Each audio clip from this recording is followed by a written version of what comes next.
Hello everybody, welcome back to the Murphy table. We're going to do this time is actually move some units around and show how some game mechanics work. The last video, probably labeled part 1, just kind of explains some of the basic components and how the counters, the numbers on the counters work, but we'll see how we put that all together.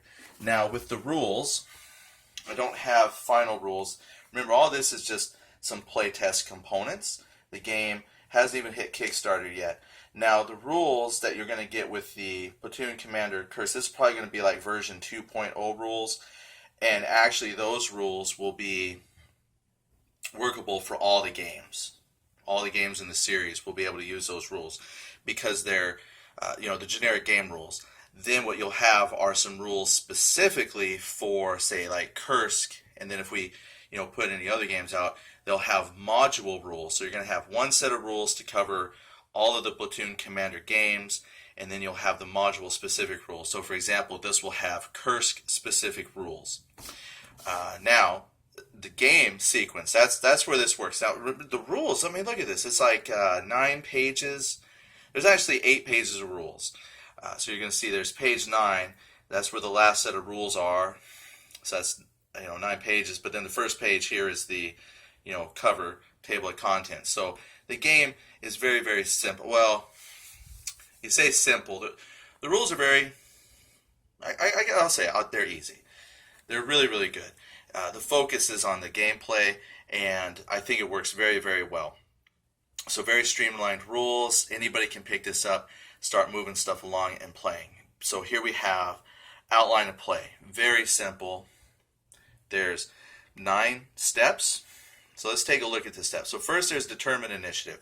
Usually at the very start of your game, unless a specific scenario tells you someone has initiative, it's a simple die 6 roll. So if we had, say, the Russians roll 3, Germans rolled a 2, then, moving a piece of dirt here, so that would mean the Russians won the initiative. Now it also says for initiative that if there's a tie, you don't necessarily have to keep re-rolling. It says that the person who had initiative or did not have initiative last time, they have initiative now. The other thing, though, is with your focus, you can put your focus on the initiative track. That way you can actually do dice re-rolls. So if you really want initiative, you can either put your focus down with units to improve combat results or put it on the initiative track so you can try and get the initiative if you lose it. So that's real simple. So we'll say here that the Russians had initiative. And I've actually got a game tracker, game turn tracker, and initiative tracker. I didn't print my turn tracker. What I've done is I usually put it on the opposite side of the paperwork, but you can't see that. So what I do is I'll start like up here in this corner, A1, and I'll just say that's turn 1. So I just put that right there. And I just put the German side up or Russian side. Of course, that's not going to stay, so maybe B1. So there. I know that the Russians have initiative for turn 1. Now we're going to say that maybe we've done a couple turns just so I could move some troops up. So we'll say maybe we're down here on turn 2. So you determine initiative, then you do rally. So if I had any disrupted units, we could make some dice rolls to see if they lose their disruption status. Since these guys only have a range of out to a couple hexes, we're going to say we haven't really had any effective shooting. Plus they're on hilltops. Now the game has very simple rules of line of sight. Since this is the highest terrain feature, since I'm back in the hilltop, this is basically blocking terrain because that's another high point of the hill. I can't really see much because this is blocking out. If I was on the edge, then I could look down. Now because this is the next hill hex, I could see here, but I can't see the immediate hex behind, but I could see the units out here. So it's not complicated rules for line of sight. Again, it's just more focus, it's platoon level, so it's just more focusing on getting your troops into action and keeping the flow going. So we'll say we've done a rally, then it's the fire phase. So the person with initiative can start shooting first, and the firing alternates. We'll say we're not quite ready to fire yet. We want to move some troops up. But the bands, we can look at that real quick. Let me grab this. Yeah, you can read the chart here. So for range, it has a little handy dandy reminder. So you look at the color, that'll be your range band, and this says short range is adjacent hex, normal range is out to 3. So 2 and 3 is normal range, 4 and 5 is long range. So if you look here, there's a column shift for short range, no column shift for normal, 2 column shift for long range. Greater than long range, no shots allowed. So at least for our starting World War II game, no vehicles. Well, you got some here with their long range, but you can't shoot beyond long range. That's your maximum. So 10. So anybody with a range band of red can shoot out to 10 hexes. Whatever is that, blue, purplish, bluish. No short range, has normal. But anyway, there's your chart. So for example, all of our infantry have high explosive green fire bands. So that's like their rifles, machine guns if they bring them. So short range would be to 1 hex out, so they would get a column shift to the right. Now the column shifts determine your firepower roll. So for example, my high explosive of 4, if something was adjacent, I get a shift to the right. That just means potentially more hits. So you want to go right, which is good. Left is worse firepower. So if I'm at long range, that's 2 shifts to the left. So if I had firepower 4 with my infantry and somebody was out to 5 hexes away, that's long range, so I would roll less dice. So if I had, well, yeah, see, this guy's on the edge of the hill, so, but see, this is kind of like blocking terrain again. So if he was out maybe here, it's kind of, looking down the slope, so I can't see immediately behind the slope. This is going to block quite a bit, but maybe if he was back here, then I'd be looking down the slope of the hill. I could see him. So let's see, 1, 2, 3. So if I wanted, technically, I could shoot, but the only drawback is all of the troops are in vehicles, and his anti-vehicle number is adjacent only, and there's no range modifiers to white text. So I have to wait till vehicles are like right here before I can attack them with my vehicle numbers. Now these infantry, again, here would be blocked immediately. If I was here, then I could shoot all of this. 1, 2, 3, 4. They could shoot. That's long range. Tell you what, just for simplicity for combat, so we don't have to worry about line of sight, just say within range. So as these guys are coming up the hill, we can shoot. Yeah, this is just to kind of show you some basics here, right? Let's not overcomplicate things. So we already know that we can't do any anti-vehicle shooting until they get adjacent. But these guys are in the open, coming up the hill, so we can start shooting at them. They're not moving through the trees. They're out in the open. So we'll alternate combat. And one thing we haven't discussed is potentially cards. Scenario 1 says the Russians start with 2 cards, and then the Germans each turn, they get to draw cards in the draw card phase. So I'm just going to say we had Smash Fascism card, which is a rally card. Raise the morale of all Soviet units 1 point for the remainder of the turn. This would be good to play right away, because that would mean all these guys would have morale of 4 in case they get shot at. And then we have an artillery card. So we have a couple cards. We'll do cards another time. But we'll just say, you do have cards that will modify how you play the game. Well, let's just take a look at how things look without cards first. Now, when you fire, you alternate. You can also do group, but see, group fire only works if you have units stacked with you. So this has 2 units in a hex, and since you can only have 2 units in a hex, they can work together to shoot at something, and I'll show you how that works. So let's say this guy's going to, we'll do this here because they're stacked.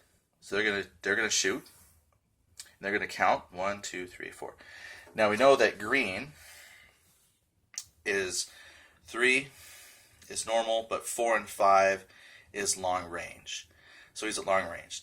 So long range, Where's long range? Normal to long range, 2 columns shift to the left. So the infantry firepower is 4. Now because I'm going to have this unit shoot with him, that would be 1 column shift. See it's 2. Each additional fire, 2 columns shift to the right. So I have 1 additional unit firing. So I would be on the 4, then 2 shifts, because I've got someone shooting adjacent or shooting in the same hex with me. And because it's long range, then it's 2 shift to the left. So I'm back at 4. Easy. We'll do some more examples and see how that works. But it's really easy. The column shifts, you just start with your number, shift the amount of columns based on short range, long range, additional firer. So additional fire is 2 shifts to the right, long range 2 shifts to the left. That brings us back to 4. You roll 2 dice. Now if you had a card, you could play the card to modify that, or if you had your, the focus marker. So if I had the German focus marker, it's the Russian firing. If I had the Russian focus marker here, I could re-roll one of those. But we'll just say we don't have any focus markers out. So now I just look at my die roll, cross-reference to the 4, and I get a number 3. That's how many dice I roll to check morale. So in the module, the Germans have a morale of 4.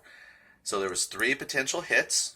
I rolled 3 dice, and for every number under 4, that's a save. So that 6 is greater than 4, the 3 is under, so like any 5 and 6, they're going to fail a morale. So what do I do with that? Well, since they failed 1, they get marked with a disrupted. Then, because they fired, they get marked with a fired. So easy. That's it. Now, they're not eligible for anything else unless you say have a card. Like if I had I'd have to dig through here, but there might be a card right here. Op fire. So conduct opportunity fire marker status is unchanged.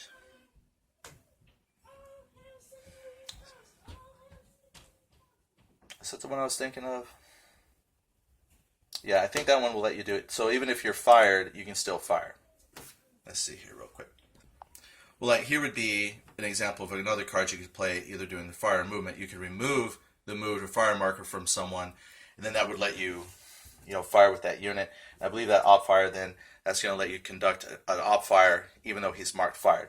So these cards are going to let you modify the lay of the land. And that's part of like the fog of war.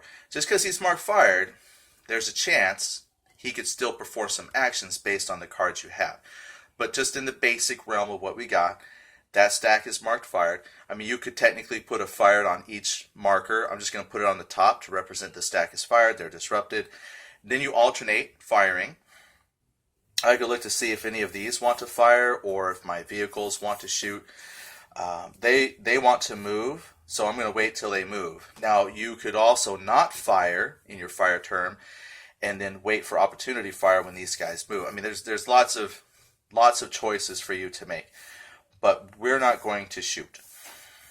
We want to move, because if I fire, I can't move. So we'll say they're going to fire again. So the Russians want to fire at this disrupted unit. So it's the same thing. 1, 2, 3, 4. We know that's long range. Because the modifiers were the same. He's by himself. Oh, okay, see, look. He doesn't have a unit with him, so he's at long range. So we look at his 4. He's long range, so it's 2 column shifts to the left. So 1, 2. That puts him on the 0 column. He's going to roll 2 dice. Oh, he rolled a 4. That's really good. So 4 on the 0 is 2 potential hits. So the German player is going to roll. He still has morale of 4, even though he's disrupted. And he made both his morale saves. Now, because he's disrupted, if he failed, we would flip him to his reduced side. But because he made those 2 saves, they keep pushing up. And we're going to mark fired. See, it's that easy. Count your range. Check for modifiers, such as if you have a extra person in the unit or in the stack, for a combined fire, and they work, and nothing else happens. Now, if we do, let's say we're done firing, no more firing, they want to move. So when we look at the rules, so we've done our initiative, we had the action cards, if we were playing with them, we rallied, we did our fire phases done, then you do movement. Movement is basically, instead of alternating units, you do an entire side. So the person with initiative, like I could move, the Russians had initiative, so they can move all of their unmoved units, or eligible units, so I could move him, and then all of my Germans will get to move. Now, if my Russians, like this guy could fire for opportunity fire if someone moves up. If I had the appropriate card, I could fire with, it says unchange your fire stat, so like I could still fire with them if I had a card, but since we're not playing with cards, we'll move. They have a movement of 2. Open terrain, no change, so we'll go 1, 2, 1. We'll stack them 1, 2. 2 movement points. Disrupted, can't move. Vehicles, 5 movement points.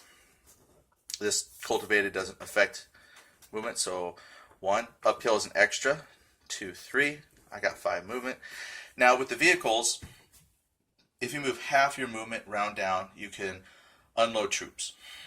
But since I've moved more than half, I can't unload troops. So we'll go, let's see, 1, 2, 3, 4. We'll move adjacent. At some point, then I'll be able to unload my troops. 1, 2, 3. So we'll move here. So now we're getting vehicles up, ready to fight. There we go. Oh, and then I'd mark all of that with moved. Moved. So I'll put that stack has moved. That stack has moved.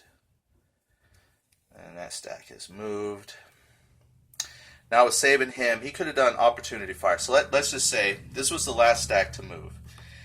He moved, and now he wants to opportunity fire.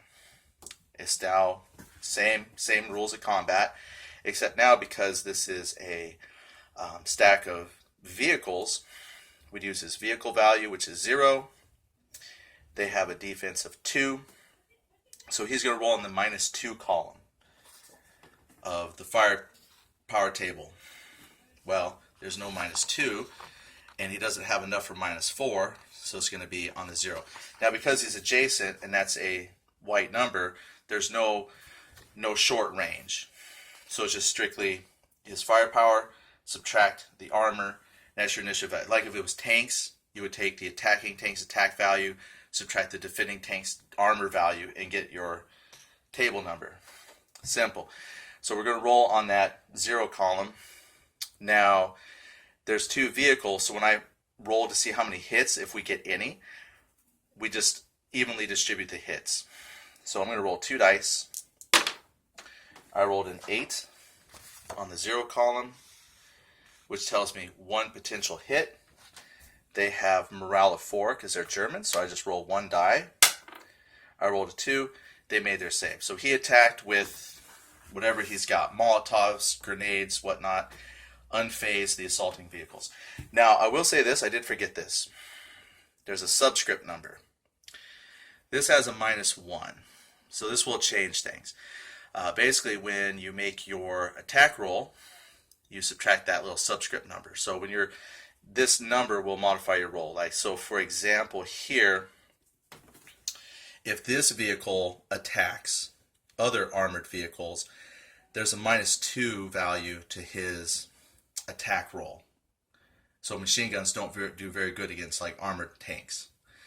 This -1, since that's his defensive number, what I should do is take that initial roll I did of like 8, subtract 1, so that should have been a 7. But that's still 7 and 8 go up to 0. That's still a roll of 1. The reason why you have these sub numbers is that just lets us modify the vehicles more. So like if vehicles had shirts in and things like that, we could give like another plus or another value depending on, weapon caliber. Like if we've got tanks that have HVAP ammo, we might put like a +1. So their range band, +1 to their die roll. If, well, actually, I guess the minus is good because you're subtracting from your roll. So actually, that's not too bad. Actually, so that's pretty good on machine gun value. And when he gets hit, because he's open top, there's a penalty there of -1. So I guess minus is good, right? You want a lower roll. So pluses would be, certain armor is not very effective. Anyway, it lets us tweak each vehicle to be a little more specific or different from everything else. So you have your base range values, and then we can tweak with little subset numbers as needed. All right, fantastic. Well, that's not really a subset number, right? So that's just a plain old -2 when he's attacking other stuff. Anyway, let's put that back. So you got subset number there. All right, so nothing happened. So he gets marked with fired. He gets marked with moved. Then we move on to close assault. Anything marked with a moved can close assault. We'll just do 1.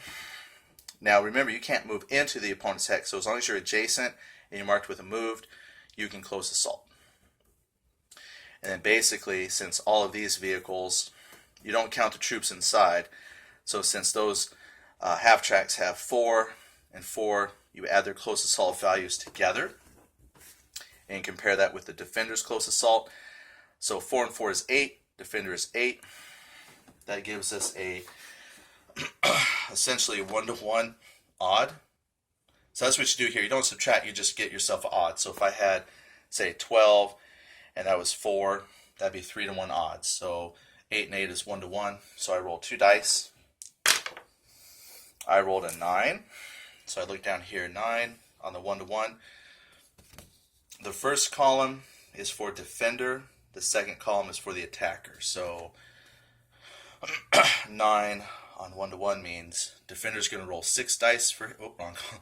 Defender will roll 3 dice and the attacker rolls 5. So this was not a good roll for the attacker. So the defender rolls 3 dice. This scenario gives him a morale of 3. Wow, so the Russian defender made all his saves. Then the German excuse me, has to roll 5. Now he has a 4, so actually failed 1. So they tried to overrun infantry in the open,